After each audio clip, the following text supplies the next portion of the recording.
dreams and spirit communication, dreams and visitations by deceased loved ones. Sometimes these people, these spirits that of the deceased that visit us in dreams may or may not even be related to us.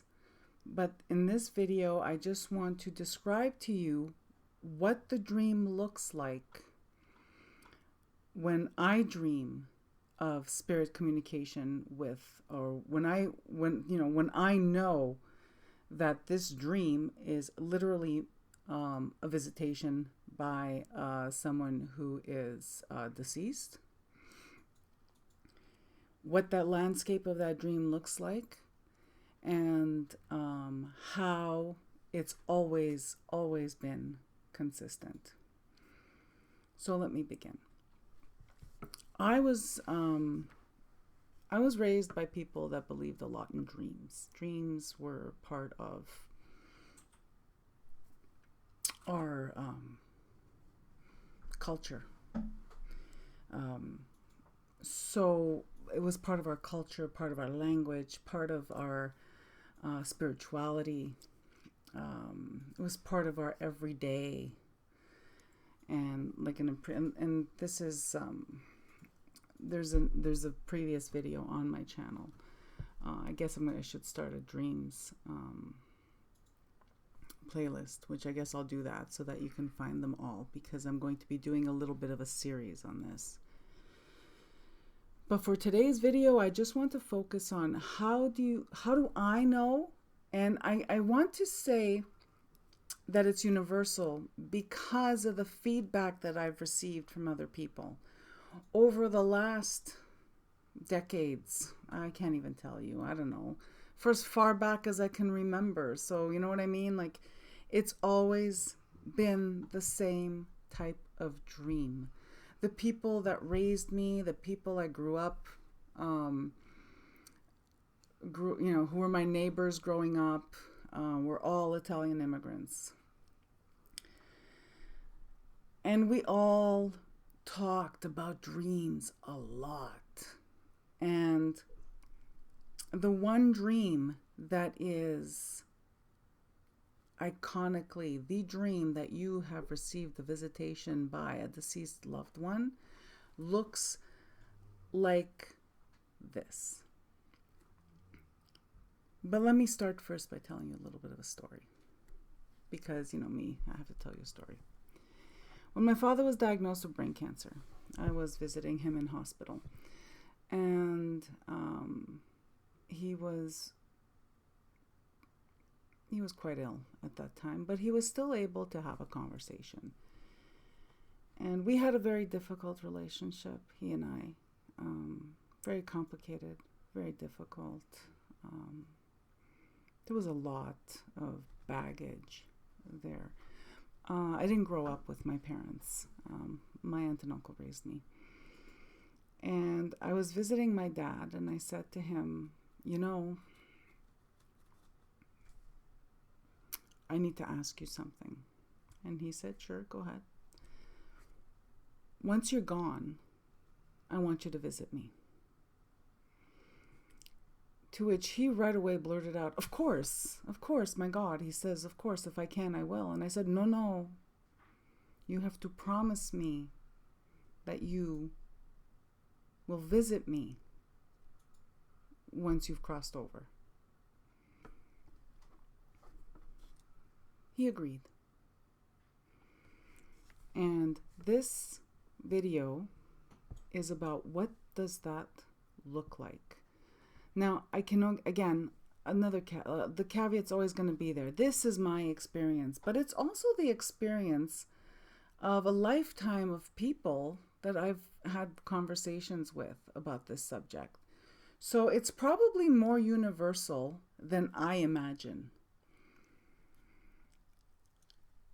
A dream begins like this, and a visitation begins like this. There's a dining room.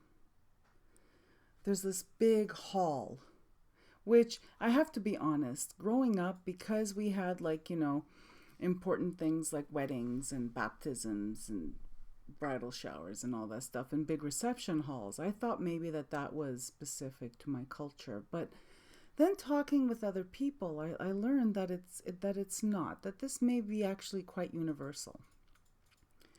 So the dream opens up. Usually it takes place in a huge reception hall or in a huge dining room.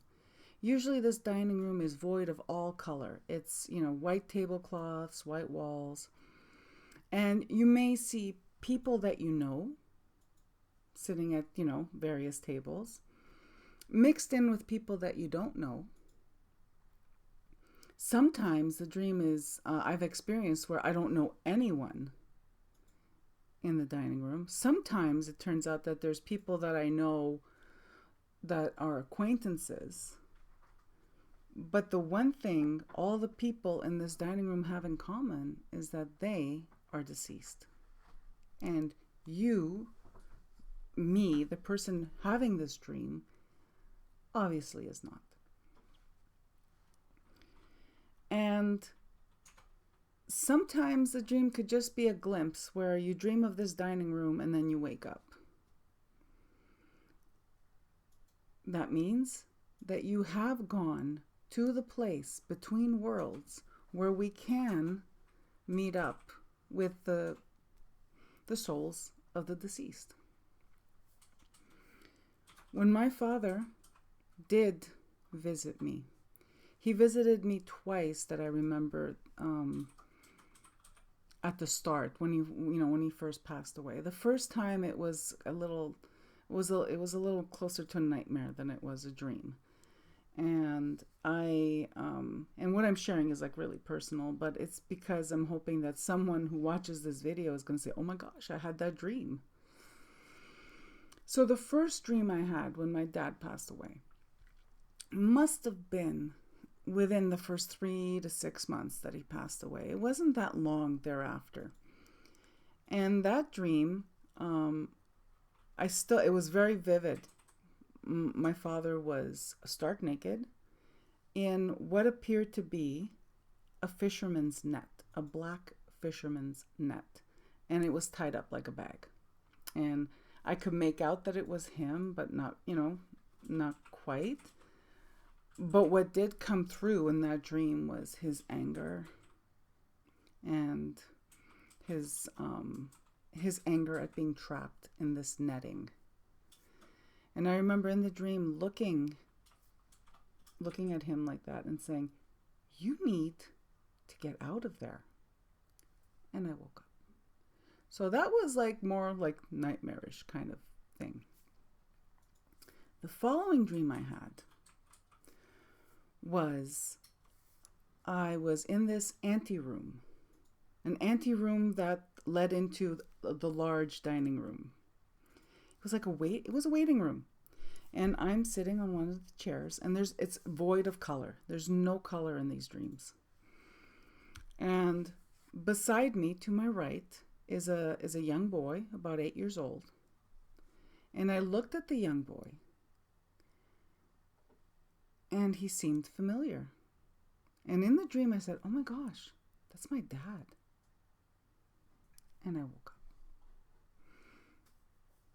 The next dream I had was, instead of a dining room, it had more of a cafe, more of an intimate kind of setting.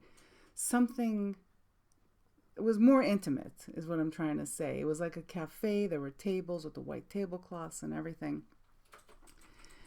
And I sat at the table and I waited for him to arrive because I was expecting him. And my father arrived, and he was now fully dressed, very elegant. My dad was a great dresser, a good-looking man. And he sat down at the table. We had coffee. He said he kept his promise. And the one image that remained with me when I woke up was on his wrist. There was a gold wristwatch, was a solid gold wristwatch. And on the face of the wristwatch were symbols and things I just did not understand to be a wristwatch, watch face. Over the course of my whole life, whenever people described having dreamt of a deceased loved one, there was one thing in common. There was always a dining room. There was always some, tables, a dining room, an open space that was an indoor space. It wasn't an outdoor space. An indoor setting, very a controlled environment is the best way I can describe it. It's a controlled environment. It looks like a dining room. There's all these people there. There's people you know. There's people you don't know. There's people that surprise you that are there. I know that in my case, I've experienced where in my dreams where I'm meeting up with the deceased loved ones,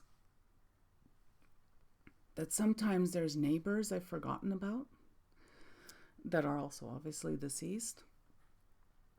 On the rare occasion I've recognized someone famous in the mix, or someone mildly famous, but someone who is obviously not related to me, not someone I know, but someone I recognize from popular culture.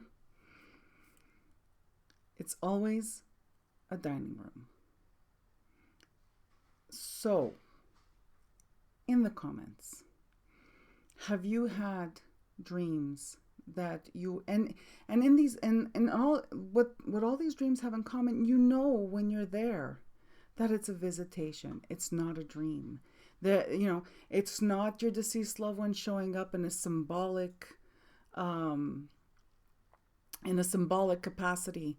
For instance, you can dream of your father who has passed away, but it's a different kind of dream. That is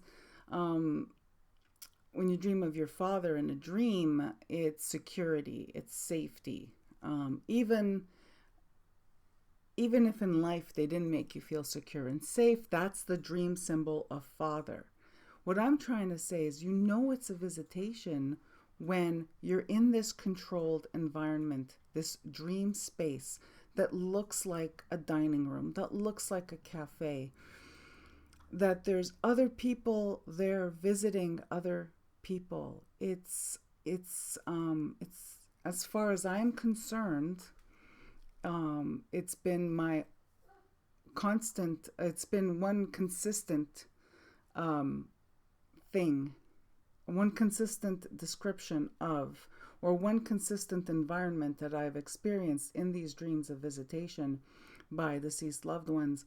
But also people have reported back to me that they've had these dreams where they were in a big hall, they were in a big dining room, they were surrounded by, there were people there that they know. And another thing that is always consistent with these dreams of visitation with deceased loved ones is that you are often, or I'll say me because I don't want to speak for other people, but I am always greeted by the person who is most recently deceased. In the comment section was what I was trying to say before, but then I had to interrupt myself with, please share with me if you've had these dreams and you may have just dismissed them as, oh, okay, whatever, it's like just another dream. Have you dreamt of a dining room? Have you dreamt of a dining room when you met up with people who were deceased? Have you had the dream? Have you had dreams or the dream of meeting for coffee with someone and there's no conversation? In my experience, there's no conversation. There's very little conversation. It's just a knowing that the person who's there is really there. Please, I invite you to share in the comments your experiences, because this is one of my favorite subjects. Thank you so much for tuning in. I'm wishing you all a beautiful day.